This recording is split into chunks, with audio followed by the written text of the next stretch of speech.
All right. You got the other one, I see. Yeah, I got them. Page All right. 243. You're plenty long. All right. Let's begin by reading. Let's turn to 242, and we'll begin with the third choral ode. I guess I'll start it off. 42? Yeah.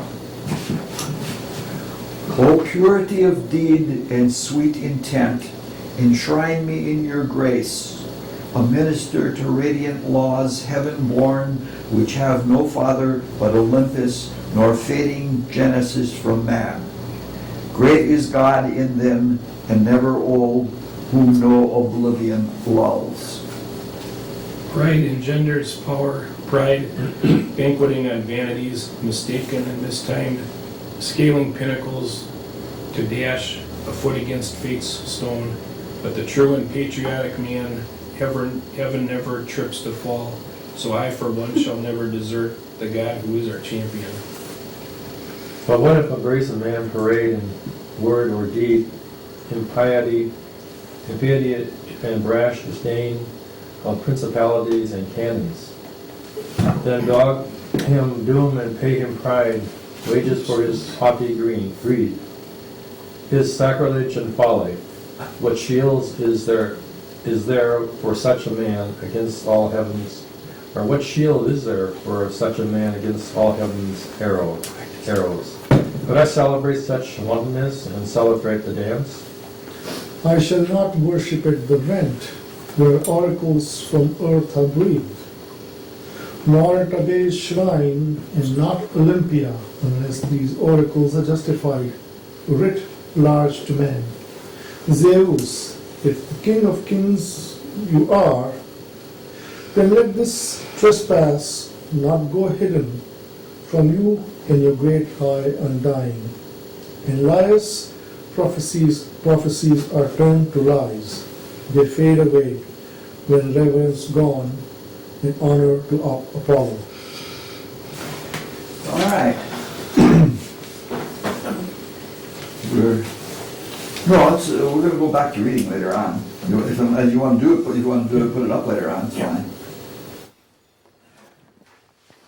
Well, we are proceeding very slowly, embarrassingly slow, but I'm having a good time, and so it's going to continue to go slow because there's a lot of material that comes to mind, and I'm completing thoughts that I've been working on for a long time. Beautiful poetry. Even the translator's prologue to the odes is very beautiful. However, it misses some important things. If you look, the first strophe and antistrophe are beautifully pious and they're reverent. Yet at the same time, they recognize the incongruity between divine things and human things. The acceptance of and the adherence to divine order is the celebration, and it's celebrated in life. And the human failings are all seen only as disobedience or defiance. This is religiosity. Disobedience is always a big sin for the religious type. And there is all of the human indulgence that it talks about. The thing that it doesn't talk about is free choice. At times, one almost gets the impression that the elders are voting on the gods. If you look at the strophes and antistrophes, and they're voting on the divine order of things. The way we vote for candidates in platforms, it's something of a popularity poll, the way these odes are written. The poetry, therefore, has this flavor of Greek democracy and the freedom inherent in democracy. However, by the end of the second antistrophe, the human nature shows very strongly. They want the gods not only to maintain just laws, and they want the gods to defend just laws, and they want them to defend the law with punishment and with vengeance. So we can see that, like many groups of people, the elders are not only popularity conscious, they're also what we would call law and order types in modern time. We want blood, that kind of thing. In this, there is a tacit admission to human guilt and to prideful disobedience and even to human frailty. And there is the recognition that we do have to be kept in line one way or another. However, in these strophes, there's no self-recognition of independence. The independence which exceeds human responsibility. There's a big difference between freedom and independence. Independence is when you act outside of the collective good, and when you act outside of the general well-being. So it exceeds responsibility and it exceeds self-reliance. And it's actually what the elders are saying in these strophes and antistrophes is that it's of the same stuff as Oedipus. They're overstepping, but because they are the populace or because they are the elders of the populace, but they're not so obviously out of the law, and therefore you only clobber the people that are obviously outside of the law. You know how they do that when they take somebody and they say, well, we're going to make an example of this person. And that's usually somebody who acts as an individual and who stands out. Now, this is written in the age of Aries, and the Greek pride of Aries is in this in another way. In those Aries age Greeks, there was a spirit of trying everything and testing all things, very much in the quality of St. Paul when he says, try all things. Plato Socrates, I don't know, it's hard to separate which one is which, says in one of the dialogues, strip down and wrestle with us so that we can see your mettle, that we can see how strong you are and how well you take care of your body. In this case, it seems to be, the elders seem to be saying to the gods, well, if you're gods, prove it by defending your laws and your prophecies, or why should we worship you? All right, let's read the third episode.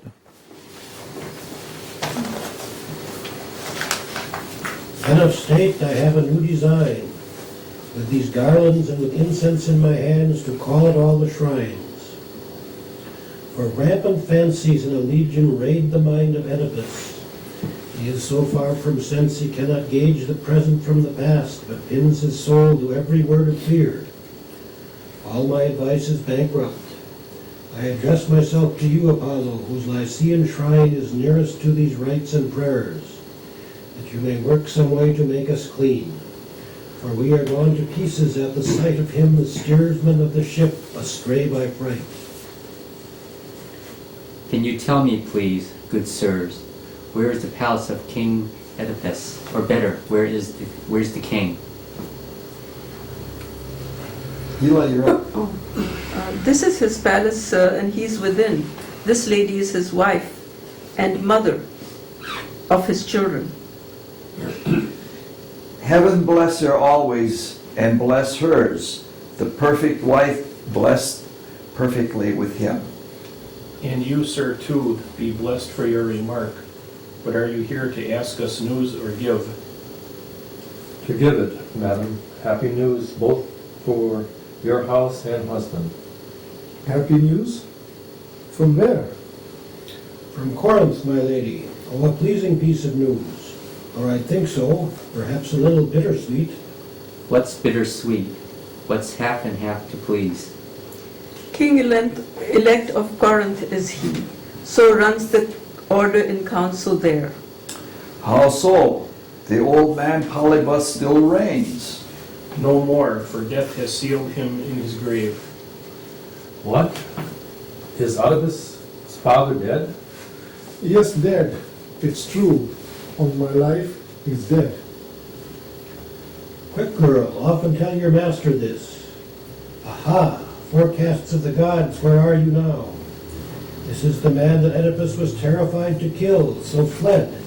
And now, without the slightest push from him, he's dead. Jocasta, dearest wife, why have you called me from the palace here? Just listen to this man and fill your ears. How dwindled are the grand predictions of Apollo. Who is this? What has he come to say? A man from Corinth, come to let you know your father is no more. Old Polybus is dead. What? Let me have it from your mouth, good sir. Why, to give you first news first, he's gone. Be quite assured, he's dead. Through treason or disease? A little touch will tip the old to sleep. He died a natural death then. Poor old man.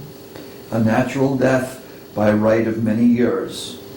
Aha, my wife, so we are done with delving into Pythian oracles. This jangled mongering with birds on high, which foretold, yes, had it all arranged, that I should kill my father. Ha, he's dead, and under sods, while here I stand, my sword still in its scabbard. Or did he pine for me, and did I kill him so? Well, he's dead, and may he rest in peace in Hades' realm. With all those prophecies, worth nothing now. Worth nothing, as I told even then. You told me, yes, but I was sick with fear. Forget it all. Give none of it a thought. There's still that scruple of my mother's bed. How can a man have scruples when it's only chance that's king? There's nothing certain, nothing preordained. We should live as carefree as we may. Forget this silly thought of mother marrying. Why, many men in dreams have married mothers, and he lives happier who makes the least of it. Everything you say would make good sense were my mother not alive. Is so all your comfort not, if so, all your comfort cannot quiet me. At least your father's death has lightened up the scene. It has, but now I fear a living woman. A woman, sir? Whoever could she be? Perope, old man, who lives with Polybus. But what's in her that she can make you fear? A dire warning sent from heaven, my friend. Some secret too horrible to tell? No, you may be told. Apollo once declared that I would come to couple with my mother, and with these very hands of mine spill out the lifeblood of my father, all of which has put me far and long from Corinth, in sweet prosperity maybe, but what's so sweet as looking into parents' eyes? Is this the fear that drove you out of Corinth? Exactly that, old man, and not to kill my father. Well, my king, since I came to save, why don't I loose you from that worry too? Ah, if you could, I'll heap you with rewards. Ah, to be frank, that's why I came. To bring you home and do myself some good. No, not home. I'll not go near a parent still. My son, it's plain you don't know what you're at. Speak out, old man. In the name of heaven, what? Well, you fled from home because of this. Yes, the fear of Apollo may be proven right. And you, because of your parents, a criminal? Yes, old man, it's that. I'm haunted by that dread. Then don't you understand you're terrified for nothing? Nothing. How? When I am their son. Because Polybus and you were worlds apart. Worlds apart? He was my father, wasn't he? No more nor less than I who tell you this. No more nor less than you? Than nothing then? Exactly so. He never gave you life, no more than I. Then whatever made him call me son? You were a gift. He took you from my arms. A gift? But he loved me as his own. He had no children of his own to love. And this gift you gave me, was I freeborn or bought? Discovered in a woody dell of Siligron. On Theban hills? What made you wander there? On those hills I used to graze my flock. What? A shepherd out for hire? And on that day, your Savior too, my son. My Savior? Was I in pain when you took me in your arms? The ankles of your feet could tell you that. Ah, don't remind me of that ancient hurt. I loosed the pin that riveted your feet. My birthmark and my brand from babyhood. Which gave you also your unlucky name. Was this my mother's doing or my father's? For the God's sake, say. That I do not know. The man who gave you me could tell. What? Received at second hand? Not found by you? Not found by me, but handed over by another shepherd. What shepherd? Could you point him out? I think he was known as one of Leah's men. You mean the king who reigned here long ago? The same. He was the herdsman of the king. Could I see him? Is he still alive? Your own people could tell you best. Does any man here present know this herdsman he is talking of? Either seen him in the fields or hereabouts. The time has come for full discovery.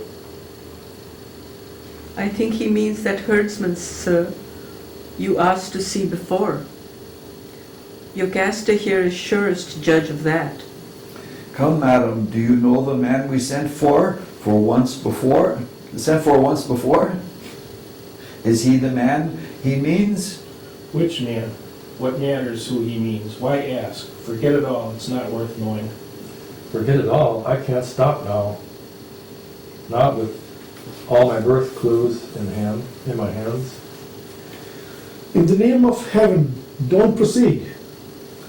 For your own life's sake, stop. I have been tortured long enough.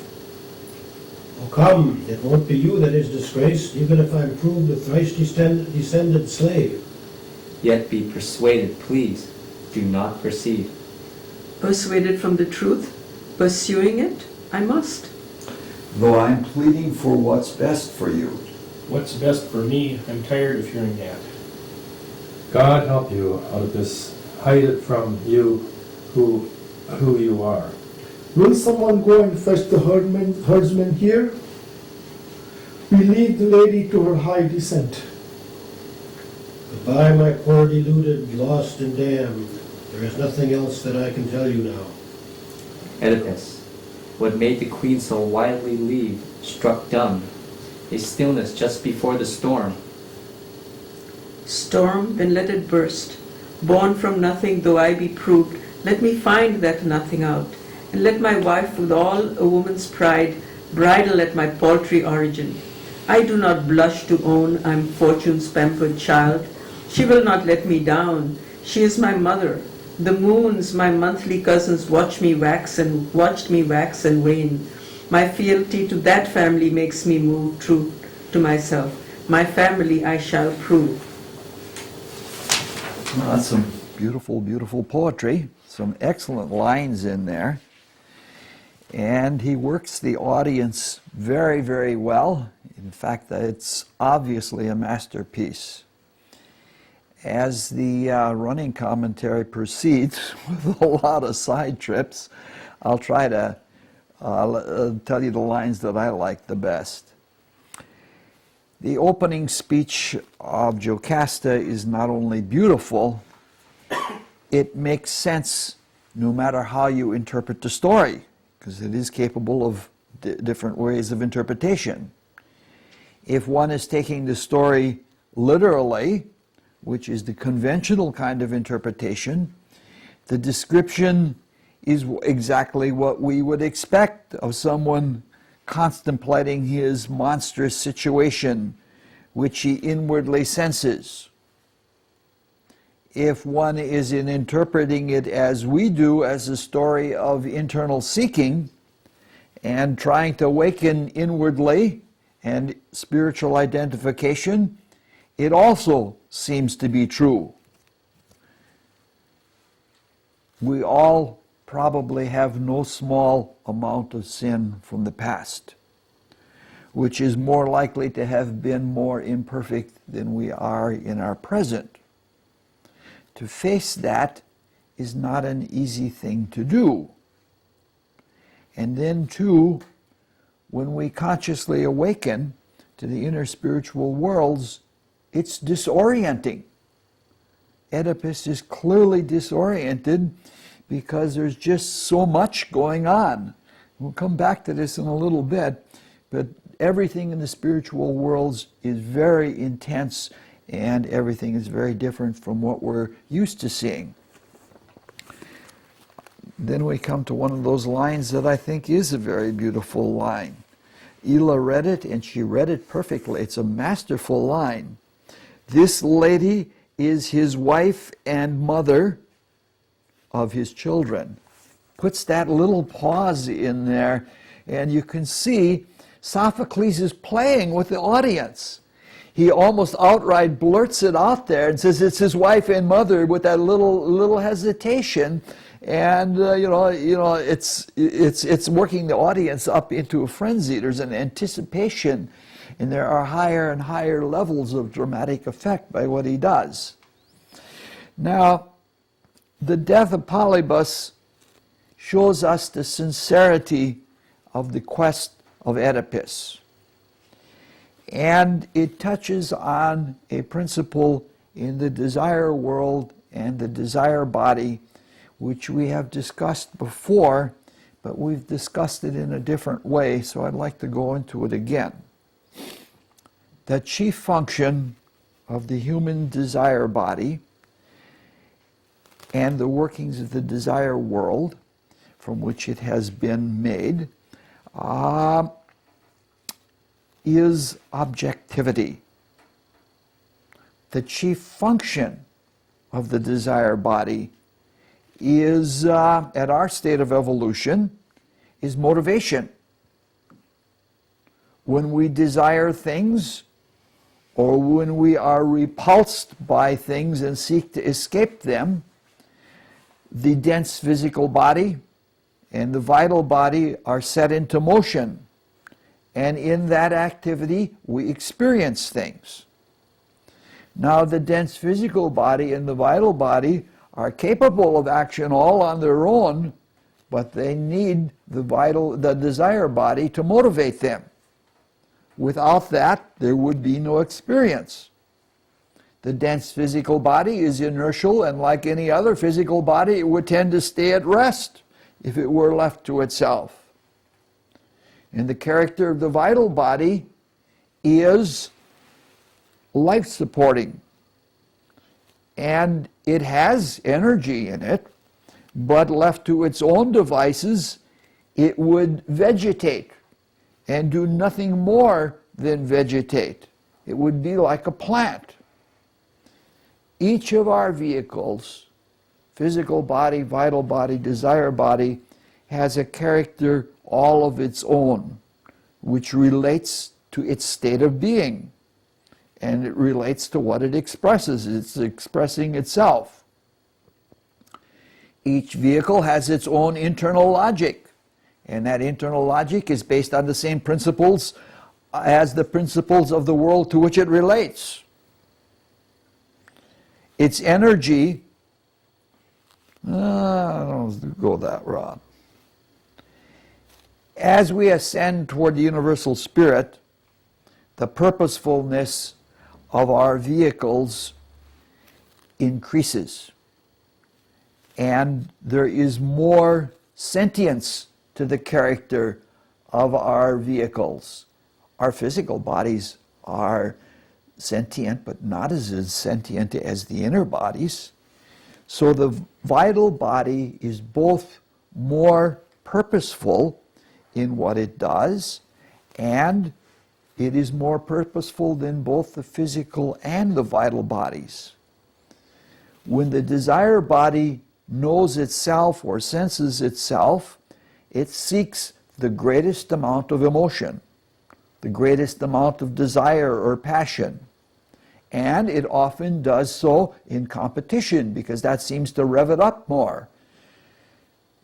In either case, the exercise of desire is strongest if it is pointed or if it is directed.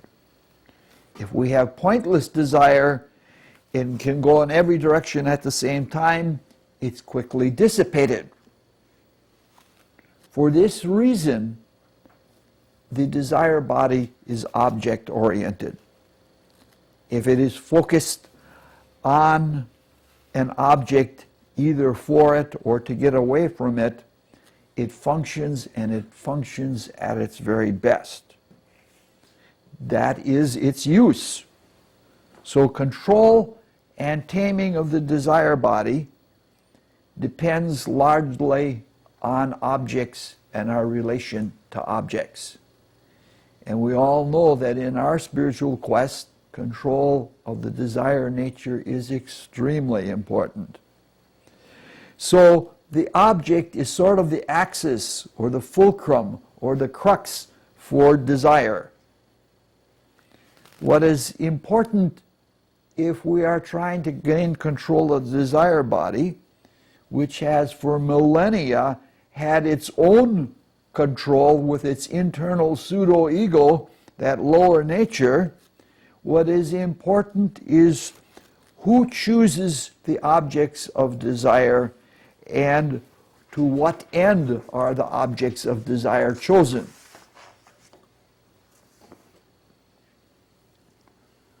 Too often, our lower nature, the pseudo-self, does the choosing.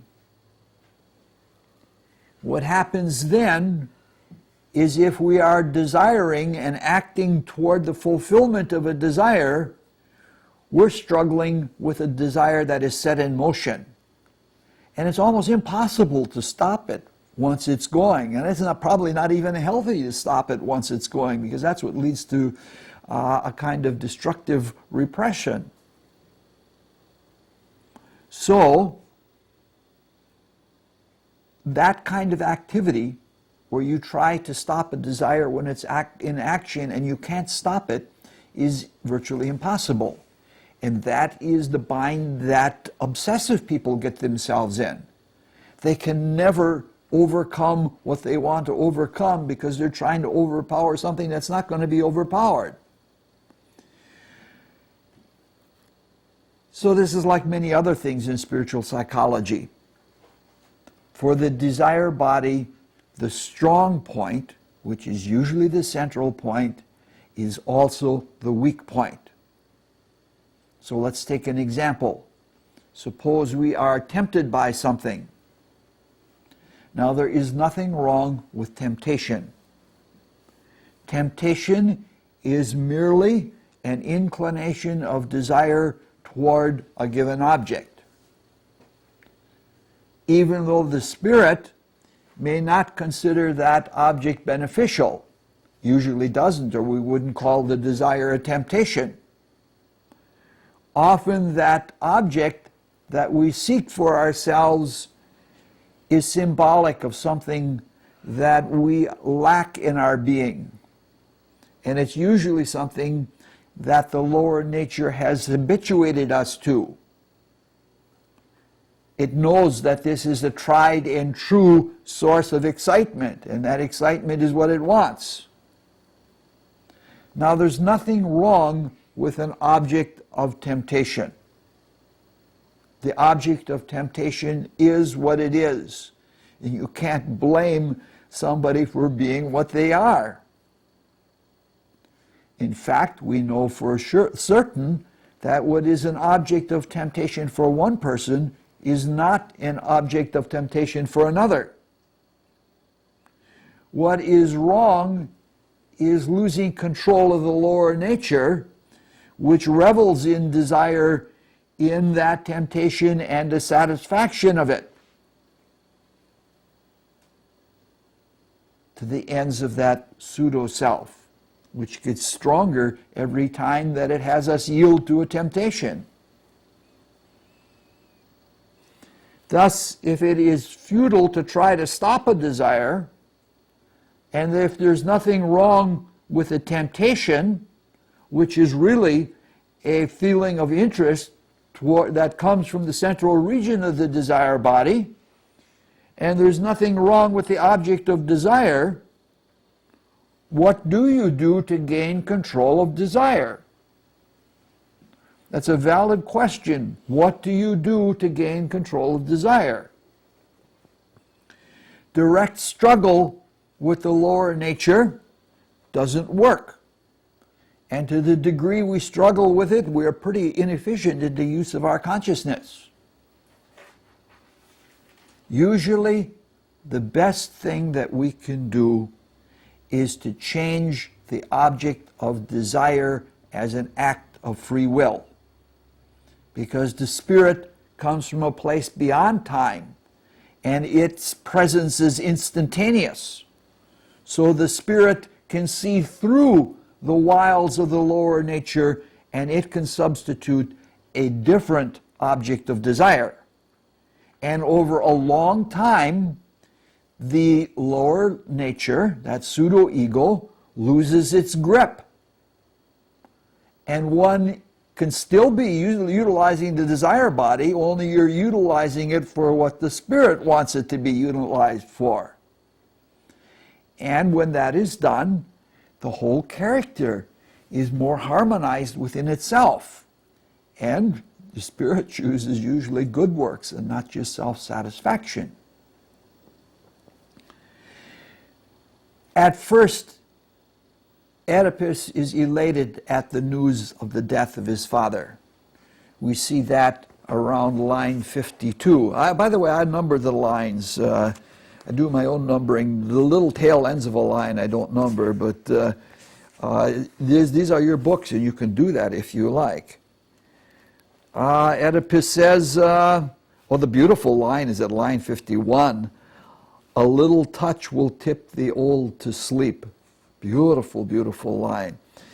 But at any rate, Oedipus is, in the speech that follows, he's very jovial, very jocular. He's saying, wow, the oracles don't mean anything. And then there are all those things that are packed together at around line 68, which is a really great line. That's when Jocasta is saying, how can a man have scruples when it's only chance that's king? There's nothing certain, nothing preordained. We should live as carefree as we may. Forget this silly thought of mother marrying. Why, many men in dreams have married mothers, and he lives happiest who makes least of it. That's packed with information. At this time, we're going to decline the Freudian option, and we're going to look at something much, much different than that. It's something that I've been thinking on for over 30 years, and my thinking has progressed, but it's not final. And so some of this will be very youthful, and it won't be completely carried out to its end. If it were so, I would have a much greater spiritual grasp of things than I have right now. Now, I used to think that I had an acumen for logic and science and mathematics and things like that, but as I go on, the problems keep getting harder and harder, and I'm just not sure I have that ability, or at least enough of an ability to understand it all. Jocasta, when she's speaking here, in very simple terms, she's saying there is no predetermination at all, and perhaps not even determination. Chance is king. But that statement itself hints at an internal inconsistency, because if it is a completely random world and everything is a product of chance, then there is no rulership. There is no king of chance, because if there's rulership, it means there is a determining factor. It's all right if you want to believe that there is no ruling force, and if you want to believe that everything is chance.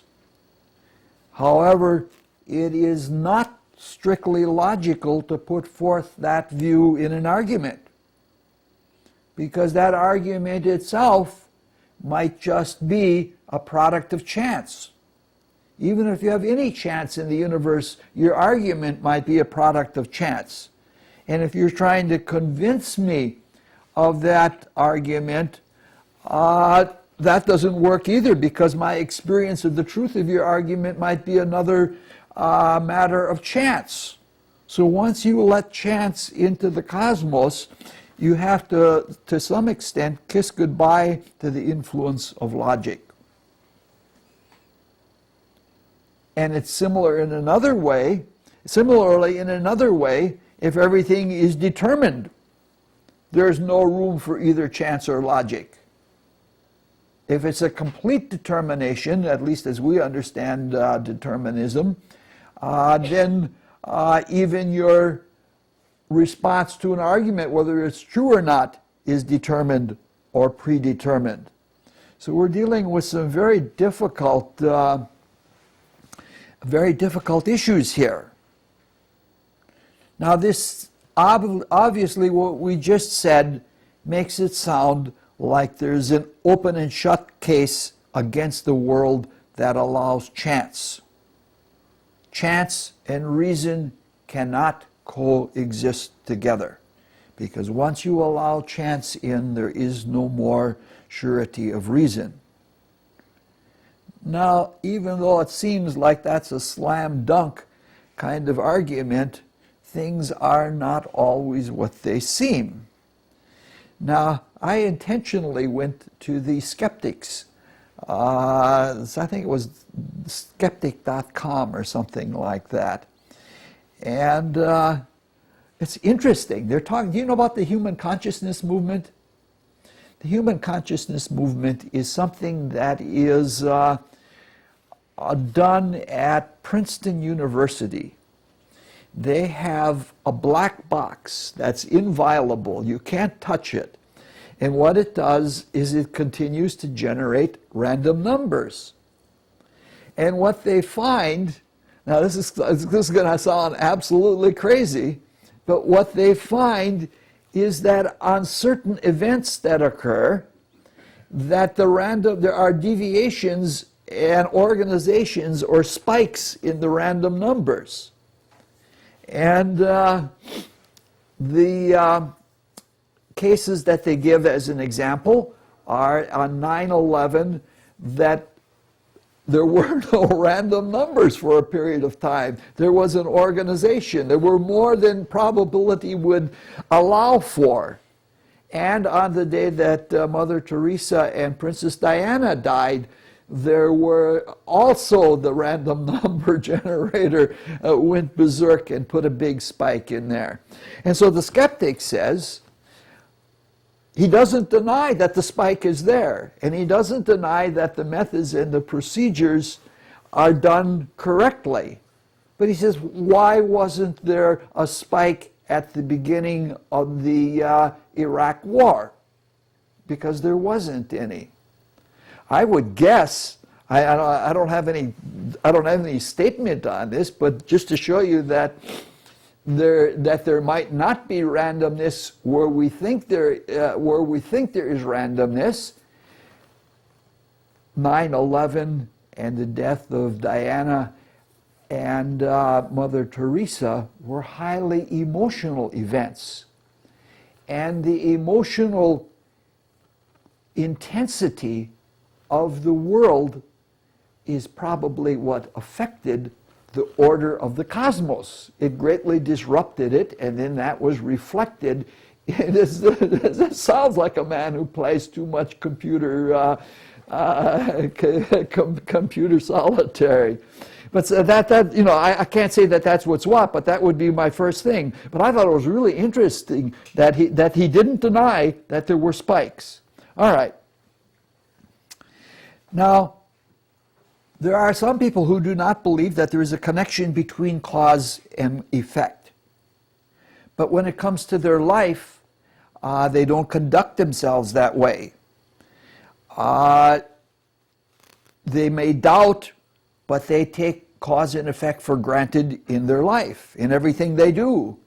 If they open the door, they're sure they're opening the door and that the door is not opening by itself because they unconsciously recognize that they are the causal agency. So when we say there is no logical basis to accept chance, we might be in the same boat as the person who doesn't accept cause and consequence. We don't doubt that some events are more probable than other events. We have an entire mathematics that's based on the probability or likelihood of chance events over permutations approaching infinity. And they seem to hold true. We can have estimates of the possibility of something, and they do that with cards or dice or random number generators.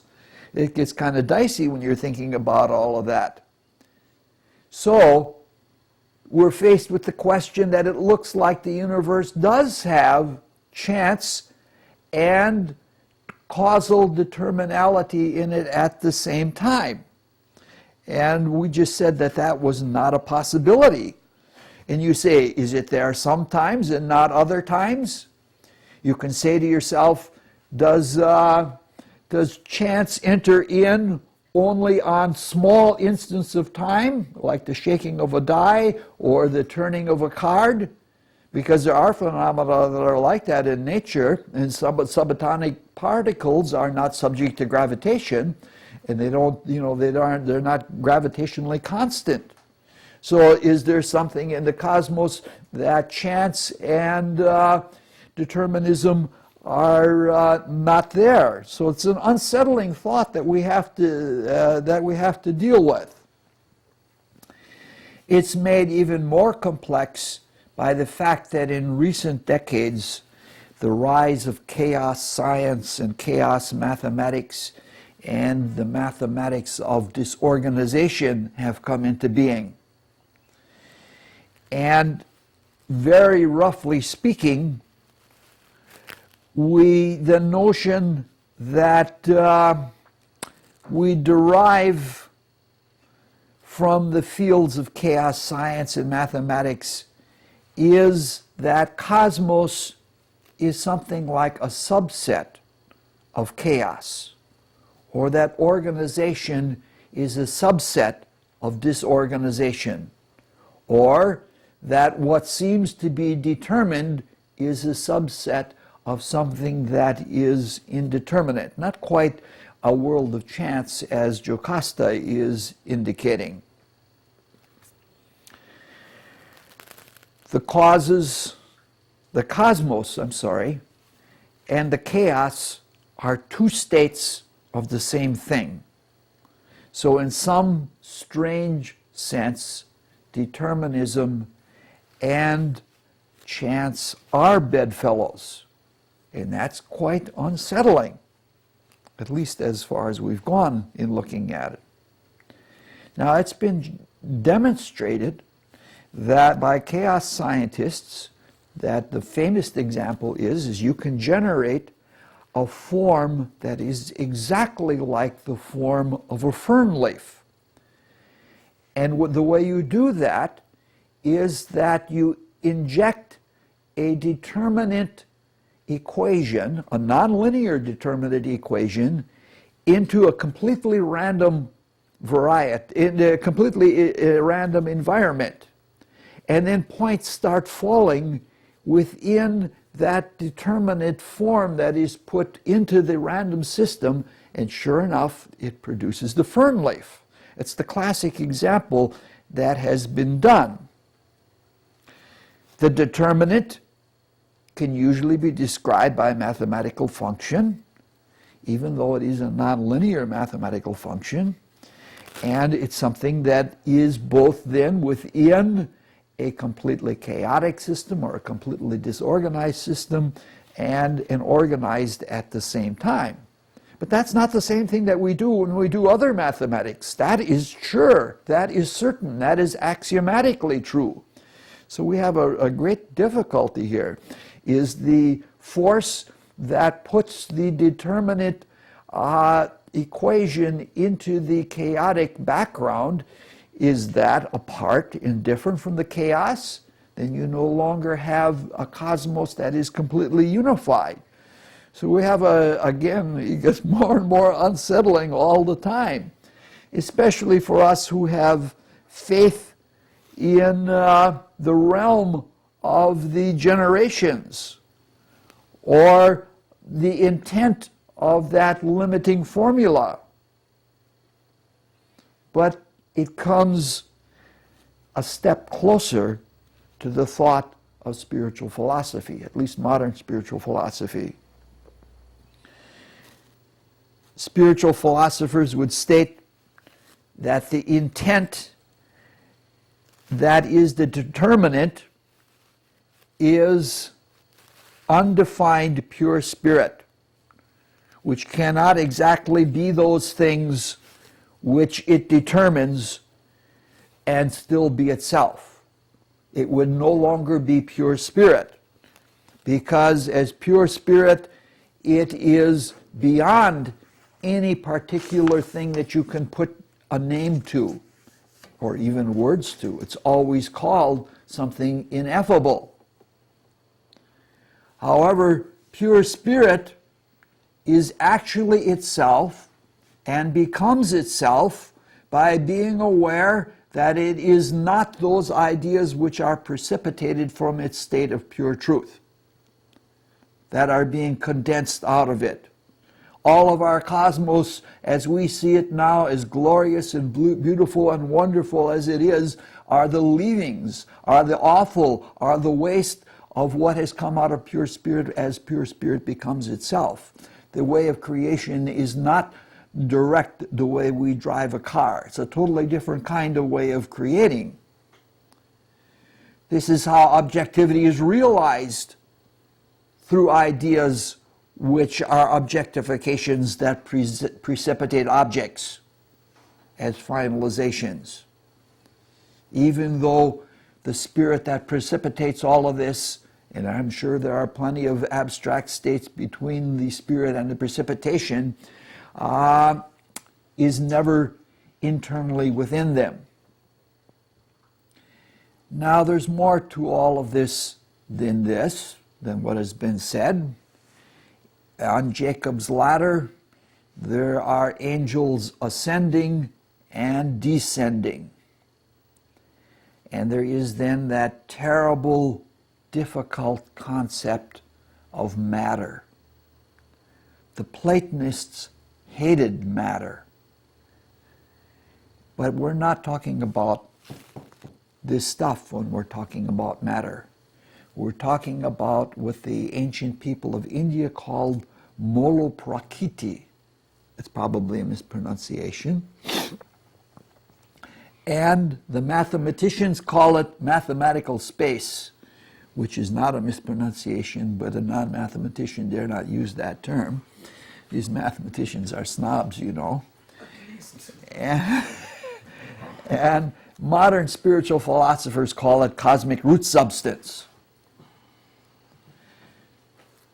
To even distantly approach this concept in a vague way, we have to be a little bit reckless and self-abandoning, and we have to try to do things that are impossible. And in this case, the impossible is to speak about the unspeakable. In the West, we foolishly try to name the unspeakable. We call it the absolute.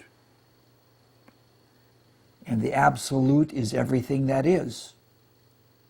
and everything that isn't. And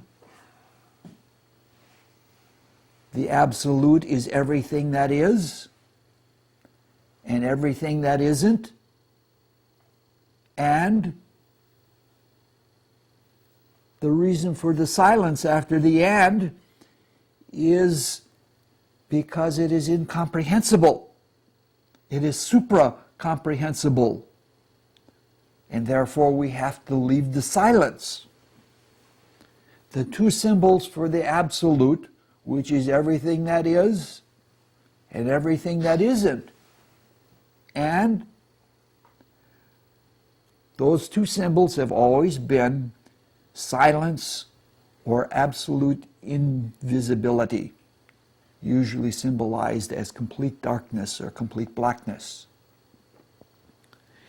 Everything that is called Supreme Being, without an article. But between everything that is and the absolute, or between everything that is and the unspeakable, is what could be. You could even say, if you wanted, between everything that is and everything that isn't is what could be. Different Western mystics, Max Heindel for one, speak of virgin spirit. Virgin spirit, which are potential foci of the universal spirit, that are potential foci or gods of the Supreme Being, and that they pass from all consciousness to objective, waking, self-conscious all-consciousness. And they do so in an evolutionary creation, just as we're doing now. We are divinities in the making. Now, the description of this process, or the beginning of it, is that these all-conscious, but not self-conscious, not objectively conscious, not awake in their consciousness, beings are plunged, potential beings, are plunged into complete ignorance and darkness, into matter, or into cosmic root substance. And currently, the wave of such becoming or potential beings is what our mineral kingdom is. So we're back to matter again, and we're back to that most perfect ignorance. There are things in our everyday seeking that are microcosms of what the Supreme Being experiences in the absolute. For example, there's an almost hackneyed or trite statement that says, the more we know, the more we realize that we don't know. That's sort of a truism, but it is indeed like the Supreme Being. The principle of analogy,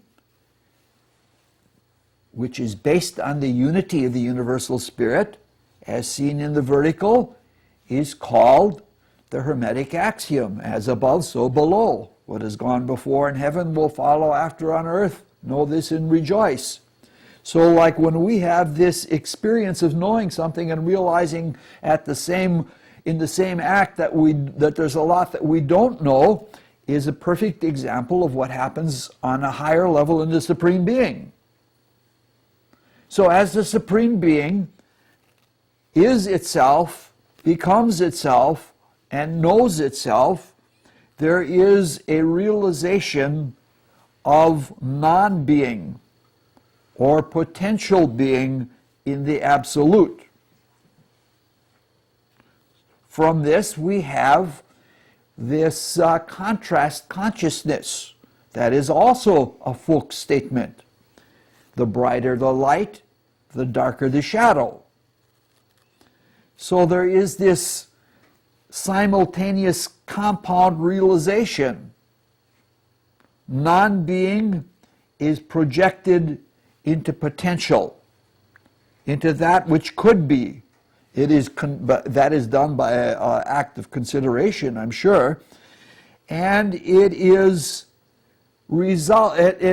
made possible by a dualization, the recognizing of the Supreme Being's own being, and what it is not produces a dualism in the internal consciousness of Supreme Being. A little bit abstract there.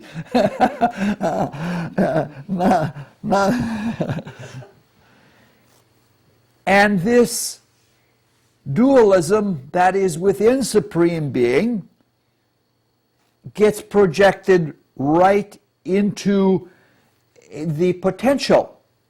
So there is a polarized twin potential in what could be. And that polarized twin potential is called time-space. But when we use those words, we're not using them exactly as the physicists use them.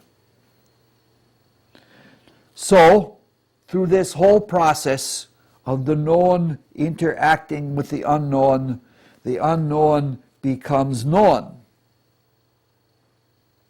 The unobjective becomes objectified through what we call an evolutionary creation. And that activity is both a creation and an experiment. The spirit is filled with the desire to give and share. Thus it projects its dream, which is its hypothesis, if it's an experiment, into what we call the creation with its evolutionary scheme. It is projected into potential. In the direction of the known,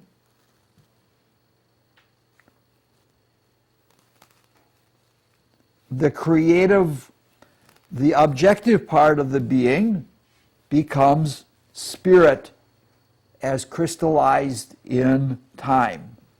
And so, like if we look at our little solar cosmos, we have periods of time, like the Saturn period, the Sun period, the Moon period, and so on. In the direction of the unknown, of the part that is objectified in the polar potential called space, we have the crystallization of the unknown as matter.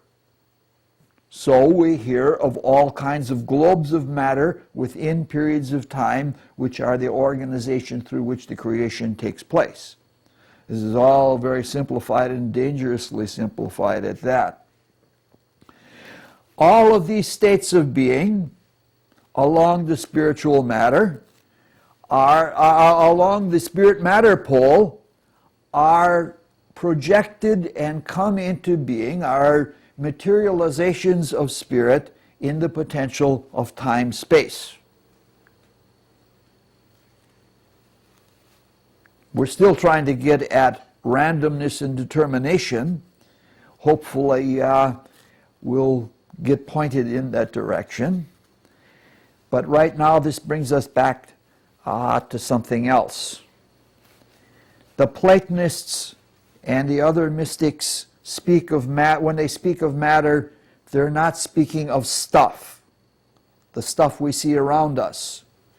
They are speaking of that proto-state between space and stuff, the stuff we see all around us, and the proto-space that we imagine. Pure matter, in this sense of the word, is dumb. It's inert, and it doesn't have any organization. It doesn't have any form of any kind at all. It can be whatever you want it to be. But it can only be whatever you want it to be as long as you are making it be that.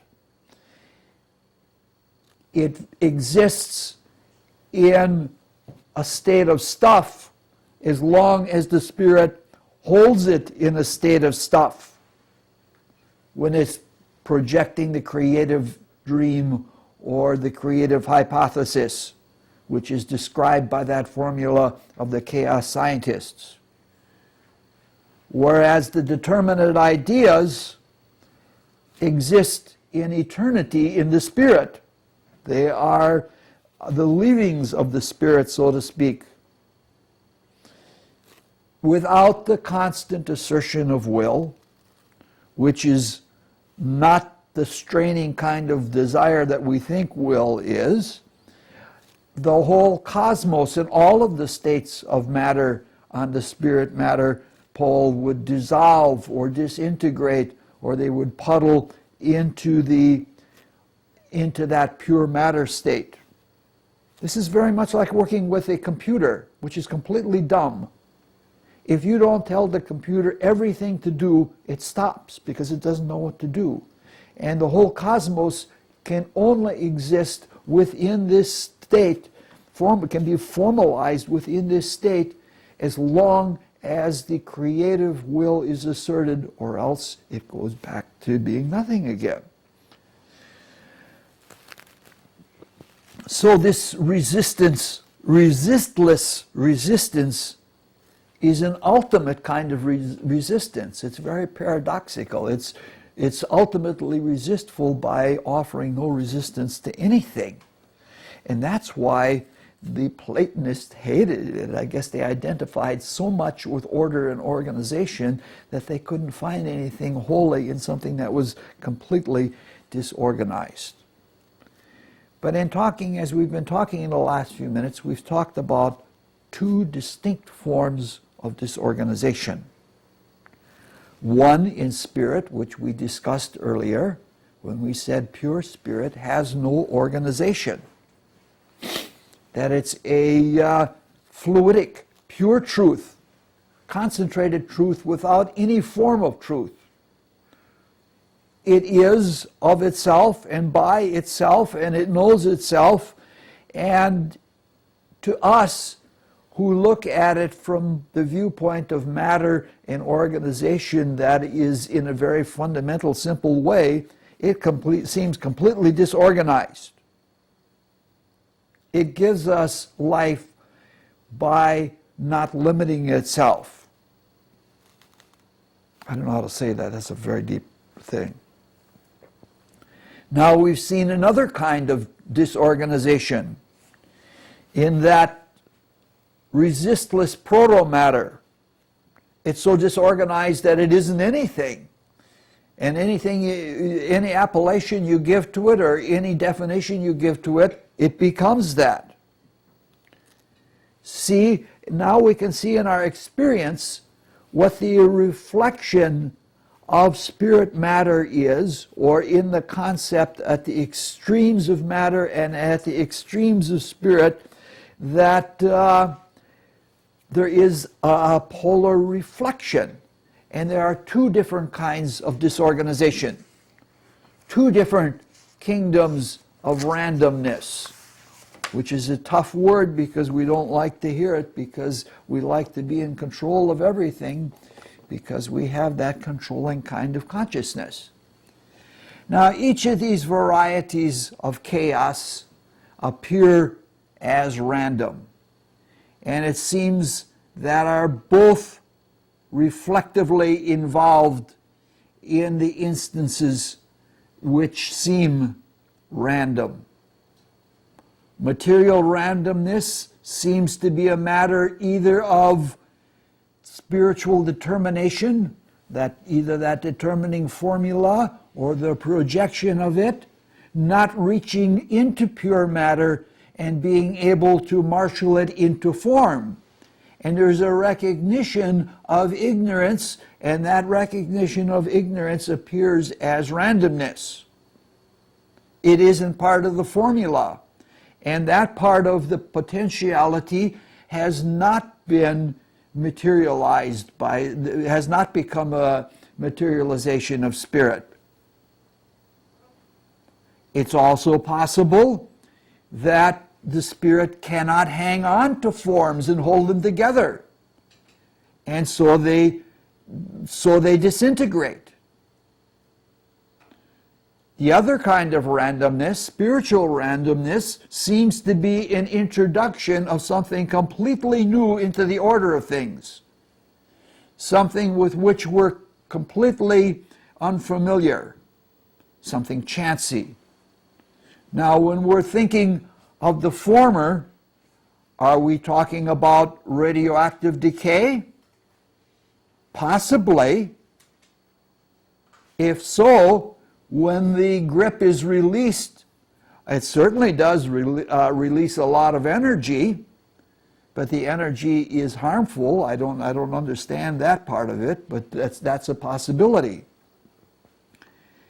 Now, when we're talking about these forms where order disintegrates, we can see that people have a prejudice. And it isn't just Platonistic philosophers who think all these abstract thoughts that have that kind of prejudice, but relative to the way things occur in matter. How often have you heard it in churches? Except now that they all have bingo games, where they talk about the evil of succumbing to games of chance. Do you know what I mean? So the chance is not really appreciated. With our materialistic identification, we identify with our bodies and with the organization that is in matter. It's almost impossible to determine those things that seem to be chance events, whether they are acts of a determinative spirit. For an artist, it's easier, because an artist knows that creative intuition comes from somewhere within, and they know that they can't control it, but when it's been released in their sphere, that it is something very creative, and the way that creativity is accomplished is not the way that you control an automobile. It's something you go, you follow the creativity. That's the way new art forms are created. Somebody follows a creative impulse that's never been before. And it's not just an extension of everything that came before it, though that may be the way a person comes to that new random or that new chance intuition that really does have a lot of meaning. Often some artists, when they're under the sway of an undeniable creative impulse, do not even realize that it and that creativity comes from them and not just through them, because they really don't know themselves in spirit. They don't know their divine nature. They say it comes from God, which is true or not true, depending on what you mean by those words. Beethoven was such a person. He thought a lot of his music came from God, and it had nothing to do with him at all. He didn't realize, as egoistic as he was, he didn't realize that he was God in directing the source of those things. So, when there are freak incidents, it's always debatable whether that incident is a chancy thing or whether it's a miracle. And it's not, is it just a rare statistic, or is there some meaning behind it? Now, looking from the vantage of matter and material blindness, at least material blindness to vertical causation, we can't tell the difference. We can't tell when something happens by chance whether it really is meaningful unless we have cultivated ourselves to receive spiritual intuitions. Really, the only way we can tell is with higher consciousness or higher perception, and maybe someday we'll be able to do that. This doesn't mean that our relationship to the higher causation, whether we believe in it or not, doesn't have pitfalls or potential problems. Because I've done a lot of study of the psychology of gambling. I've looked at a lot of horoscopes, and I myself at one time was a gambler. And in myself, when I was a gambler, and in a lot of people that I have seen that gamble, there is there's something which is called fortune, which is really another name for that determinative spirit, that creative spirit which is rich and abundantly giving. You could call it spiritual benignity. In gamblers, there's a belief that that extends into the future. They sense their spiritual goodness, but they do not distinguish between their personal being and their divine being. They don't recognize that divinity, whether in microcosm or in macrocosm, has a spiritual objectivity about it. And in that spiritual objectivity, it is not a respecter of persons. The lower personality tries to arrogate to itself divine prerogative. And it feels good, like God is good, and therefore is worthy of luck. I've seen it in myself when I've gambled, and I've heard gambling types literally say these words: God owes me. Like that's a recognition, in a way, and they say it in complete honesty, and they believe it with their whole being. And in a way, they're right, because we do have a divine inheritance, and we are part of that. And if we take it, which is not to be grasping at it, it is our right, but not in the way that they're looking at it. If you're interested in astrology, we're speaking of an Uranus-Jupiter type of character. Those traits of Uranus and Jupiter together have to do with that kind of psychology. Now, we're not talking about people who are addicted, or we're not talking about people who are compulsive, who sometimes also gamble.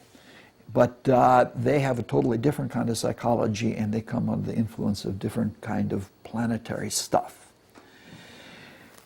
While we're going into these little side trips, let's turn for a moment into chance and novelty in matter, that is, in cosmic root substance. Even ignorant cosmic root substance provides an opportunity, the recognition of something that has never before been, as not part of the creative genius, is an opportunity for creating.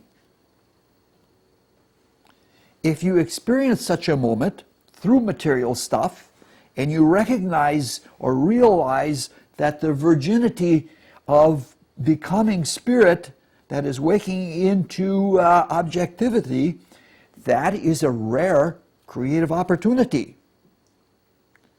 It not only awakens the fostering quality in the spirit, it presents with something, with someone with something so unconditioned and so new that everything else is unprecedented. It's something capable of being anything. So when we, as parts of the universal spirit, that is, as parts of the Supreme Being, are bringing new things through potential, through that matter, into being, it's sort of like welcoming new people that have never been here before. It's like really welcoming a baby into the world taken to the nth degree. And there's something very, very creative about that. And it's something new and something unprecedented, even in the material world, is a joyous kind of state. Unfortunately, it took the Platonists 650 years before they would appreciate art. Platonists finally came along and recognized, oh, that's the spiritual side of art. I don't know how long it's going to be before the Platonists ever appreciate pure matter in this sense.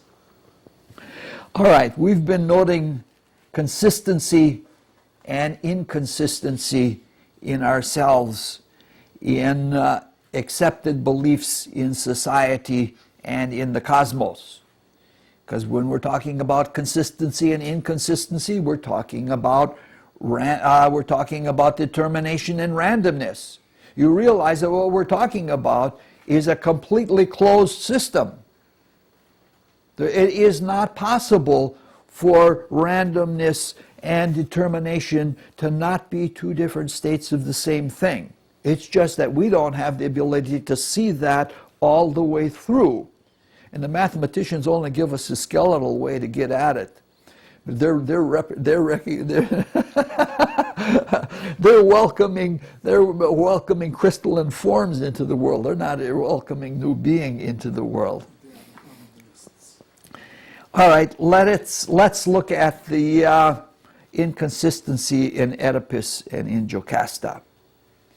At various times, as we've seen in the drama, Oedipus is up and down about chance. When he learns that his father, who he thinks is his father, is dead, he's down on chance. However, his swings about whether there is chance or whether there is determination that is prophesied are not really severe, and they're not really questioned. For the most part, he's pretty constant. He's constant in seeking the truth, and he's not so concerned about the determinism unless that happens to be the truth. And that's exactly what we would expect. But Jocasta seems to be very inconsistent. If we look on page 244, it's that big speech again. Oh, no. I see. Yeah, yes. The opening speech of Jocasta. She's praying to the gods for help because Oedipus seems to have become uncontrollable, is the word she uses, which means disaster to her, which seems to indicate that she's comes down on the side of control and of having things happen. In fact, everything in her description of him, fear, all of the things that he's going through are an accurate description, but it sounds to me like somebody who's undergoing a spiritual experience. He's removed from sense perception. He's in a timeless state so that he can't tell past, present, and future. And everything has great meaning to him, critical meaning, especially with regard to his self-being. She doesn't see what's taking place in him, but she just thinks he's going crazy, and she appeals to the gods. But if we get to that speech around 68 where she talks about the king of chance, she's appealing then to chance. She did the same thing in the second episode, which we studied last time. She poo-poos prophecies in a similar manner, not so much using the word chance, but just saying that they're humbug, which is another way of dealing with things. You just give them a name. This appeal occurs at urgent moments when she is not in control of things and she cannot control Oedipus. She uses her arguments about chance to try and manipulate Oedipus.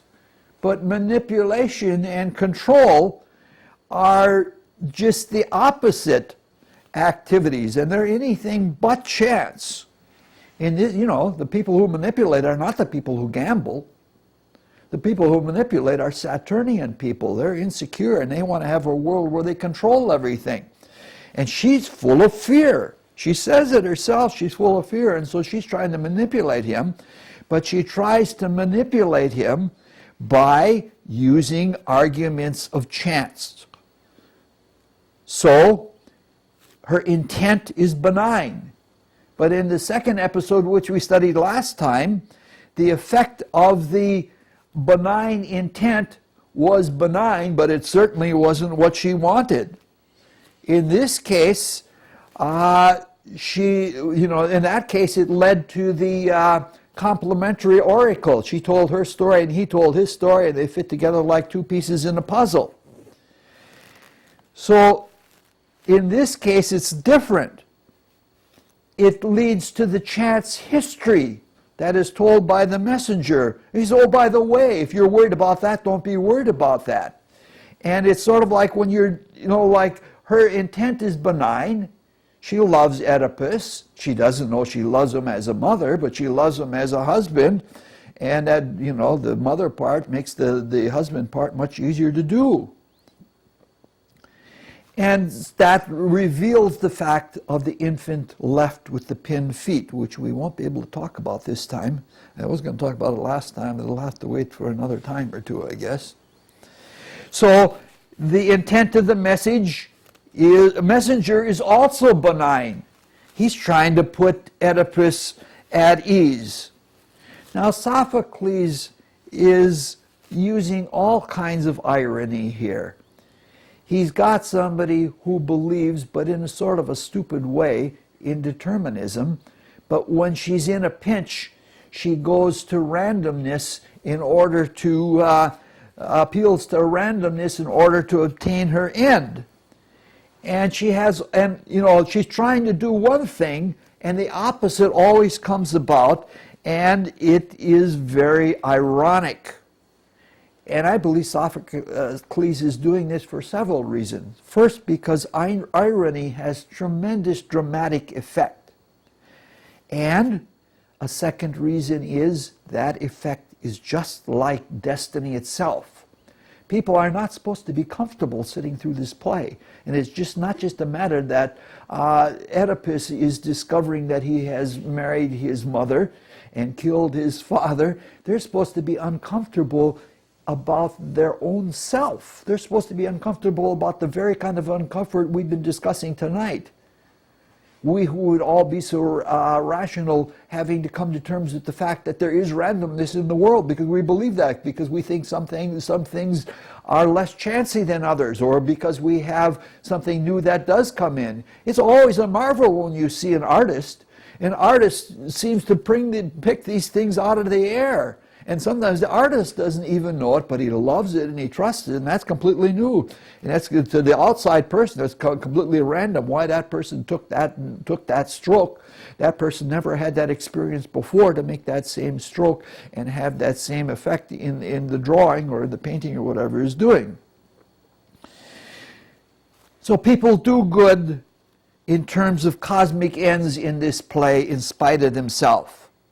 And it's a pretty good description of our activity in cause and consequence. It's a closed creative system, but it's a closed creative system that allows us to bring in novelty.